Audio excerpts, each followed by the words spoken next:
गुजरात का अंजार नगर गांव समाप्त हो गया था नरसिंह भगत का। अंजार नगर नरसिंह भगत का था कि उनका था, क्या नाम है उनकी बेटी का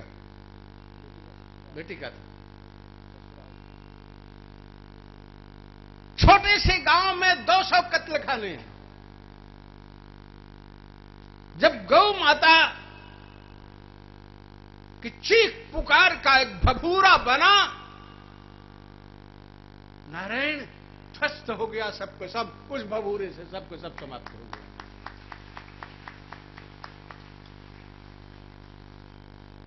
दो 200 वर्ष पहले भी वैसा कांड वहां हुआ था, दोबारा वो गांव बसा था, दोबारा भी समाप्त हो गया। फिर से सरकार ने और संगठनों ने नवनिर्माण कराया। अभी 2-3 साल पहले की बात है, मैं जोधपुर में छात्रावास कर रहा था। ऐसी वर्षा हुई बाड़मेर और जैसलमेर जिलों में जहां रेगिस्तान ही है, लेकिन ऐसी वर्षा हुई कि एक गांव में करीब 70 फीट पानी लगा हुआ था। 70 फीट। वो गांव ऐसा था जिस गांव में 800 ट्रक थे और वो ट्रक केवल गो तस्करी का कार्य ही करते थे।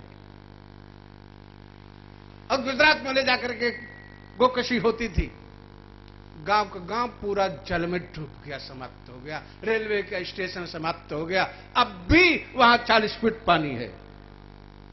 हां, इतना लाभ हुआ कि आसपास के गांव वालों को मीठा पानी वो इकट्ठा हो गया है, पीने को मिल रहा है। सरकार ने बड़ा प्रयास किया कुछ पानी को नीचे डालें, लेकिन नीचे एक ऐसी परत है जिस परत के नीचे पानी जा ही नहीं पाता। और वहां से नहर निकाल करके ले जाना चाहते थे तो खेत वालों किसानों ने नहर को नहीं जाने दिया। वो पानी वहीं को वहीं आज भी है। ये दशा है। जब गौ माता की हत्या का जब भभूरा उठेगा ना, तो देशवासियों को सोचना पड़ेगा कि क्या उनकी स्थिति हो रही है। सरकारें तो जाएं किनारे, सरकारें नहीं कुछ सुन सकती हैं। आज तक तो कुछ सुना नहीं। हम तो उन्हीं गौ माता से ही प्रार्थना करते हैं, वही अपनी रक्षा का उपाय करें, हमारे देशवासियों में सद्बुद्धि दें। नारायण, जब तक गौ माता को हम अपने परिवार का सदस्य नहीं मानेंगे, तब तक गौ रक्षा नहीं होगी। हम अपने बूढ़ी माता पिता की सेवा करते हैं, ऐसे हम न दूध देने वाली गौ माता की भी सेवा करें। अरे जोर से बजाओ।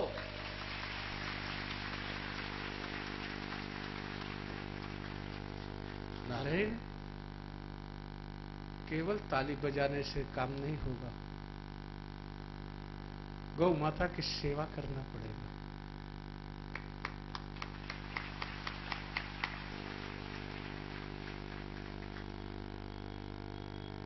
प्रयागवासियों, कहना तो मैं नहीं चाहता था, अब कम से कम तो मुझे 55-60 हो गए वर्ष यहां प्रयाग में रहते हुए। न तो मैंने कुछ कहा, न मेरे पूर्वाचार्यों ने कुछ कहा, लेकिन आज ये स्थिति देख करके कहने का मन हो रहा है कि प्रयाग में ऐसी कोई गौशाला नहीं है जिसमें समस्त प्रकार की गायों की सुरक्षा होती हो, उनका पालन पोषण होता हो। नहीं हो रहा है। एक गौशाला छोटी सी है मरियल विश्व परिषद की, झूसी में गोधाम। एक गौशाला उधर बिरला जी की है, वो तो वैयक्तिक गौशाला है, छोटी मोटी जिस प्रकार की, उसको मैंने देखा नहीं। प्रयाग में कोई गौशाला नहीं, प्रयाग मंडल में कोई गौशाला नहीं। मैं जानता हूं कि प्रयाग नगर में रहने वालों के लिए कठिनाई है कि मैं कैसे अपने घर पर गौ सेवा करूं। तो ऐसी जगह का प्रबंध करो जहां 100-200 एकड़ भूमि हो, और वहां पर गौशाला प्रयागवासी खोलें और जाकर के प्रत्येक दिन वहां सेवा करें।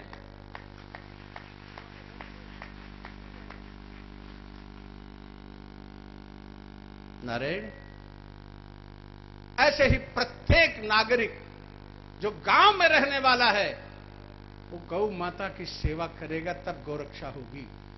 कृषि ट्रैक्टरों से करना बंद कर दो, रासायनिक खाद बंद कर दो खेतों में डालना, बैलों से खेती करो, गोबर की खाद डालो।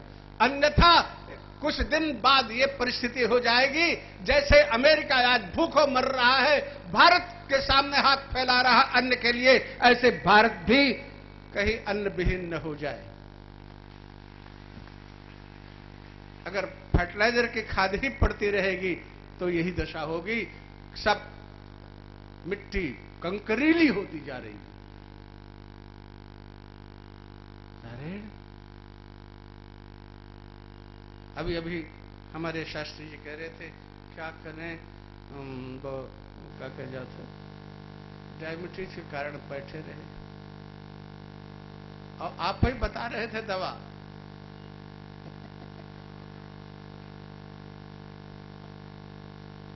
गौमूत्र का सेवन प्रातः सायं 50-50 ग्राम खाली पेट करे, मैं कहता हूं कि नियंत्रित हो जाएगा।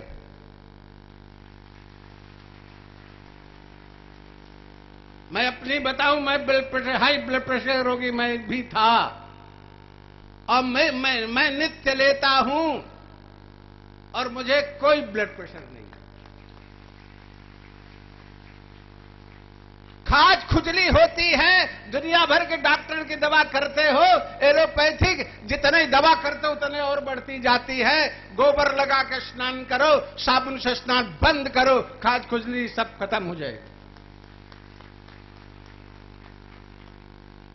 गौमूत्र प्रातः काल सायंकाल खाली पेट लेने पर हर रोग के लिए एंटीबायोटिक है, और स्वस्थ व्यक्ति अगर लेता रहे तो उसको कभी भी कोई रोग होगा ही नहीं। मैं कहता हूं, मैंने अनुभव किया है, मैं कोई कथा नहीं सुना रहा हूं। डॉक्टर MBBS जो स्वतः अपनी प्रैक्टिस में लाखों लाखों रुपया कमाए, डॉक्टर मर रहे थे। मेरे शिष्यों में थे, मेरे पास आए, और मेरे पास आए नहीं, उनकी पत्नी आई, मैं वहां था संगरूर में, उसी शहर के रहने वाले वो भी थे। कहा महाराज जी डॉक्टर साहब जाने वाले हैं। हमने कहा ठीक है, जैसा प्रभु। एक दिन मैं उधर से उनके कोठी के पास से निकला तो मेरे मन में आया जरा रुको डॉक्टर साहब को देख ले। मैं गया डॉक्टर साहब को देखने, देखा एकदम खाट पर लिपट गए थे, उठ नहीं सकते थे, वहीं से हाथ जोड़ा, महाराज जी अब तो नहीं बचूंगा। हमने कहा घबराओ मत, सबरी दवा तुमने कर ली तो एक दवा और करके देख लो, मर तो रहे ही हो, मर जाओगे तो मर जाओगे, जी जाओगे तो जी जाओगे। हमने कहा 50 ग्राम सुबह 50 ग्राम शाम, खाली पेट गौमूत्र लो, देसी गैया का, बछिया का, गौशाले से मंगाओ। लेने लग गए और 15 दिन में उठ के खड़े हो गए। उसके बाद मैंने वहां चातुर्मास किया तो वो वहां से पैदल चल करके हमारे पास आते थे दर्शन करने, अपनी क्लिनिक में बैठ करके पैसा भी बटोरने लग गए।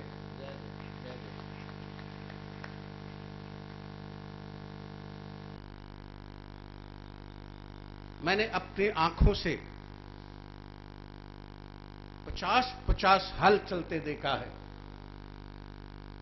और हमारे एक गुरुजी थे, यहां बैरहना पाठशाला में पढ़ाते थे, जबलपुर में बताते थे, पाटन तहसील में कोई गांव था, ठाकुर साहब थे, 1000 हल चलते थे, 1000 हल खेत में उनके, 500 सवेरे चलते थे, 500 शाम को चलते थे। 1000 हल में कम से कम 2000 बैल होते थे और 2000 व्यक्तियों का भी भरण पोषण होता था। आज ट्रैक्टर ट्रैक्टर क्या करता है? सबको समेट के धर देता है, सबको समेट के धर देता है। बैल जहां गोबर करता था, मूत्र करता था, वहां वो जमीन उपजाऊ होती थी, और जहां ट्रैक्टर मूत्र कर दे तो